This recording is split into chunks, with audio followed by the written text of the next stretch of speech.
बीडमधील मस्साजोगच्या सरपंचावर हल्ल्याची घटना ताजी असतानाच आता तुळजापुरातही एका सरपंचावर जीवघेणा हल्ला करण्यात आलाय।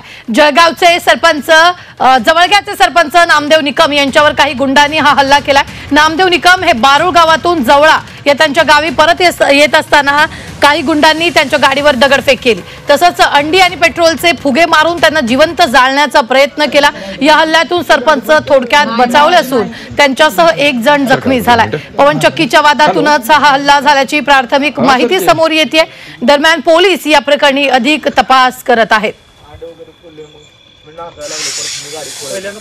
ही गाडी स्लो केली, त्या साईडनं दणका बसला, पुढच्या दरवाजाला लेफ्ट साईडचा दरवाजा फोडला आणि त्यातनं लगेच पेट्रोलचे ही मारले फुगे मारून मग आम्ही फास्ट निघालो। पुढे निघता येत असताना मग अंडे फेकून मारल्यानंतर पुढचं मला काही दिसलं। मग माझी परत गाडी स्लो झाली, नंतर गाडी पेटवण्याचा प्रयत्न केला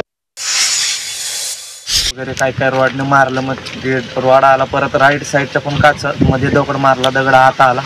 काय तिथनं पुढं काय झालं मला माहित नाही। पेट्रोल आत टाकलं होतं लेफ्ट साईडच्या काचेमध्ये, काहीतरी फुग्याबंद भरून टाकलं होतं।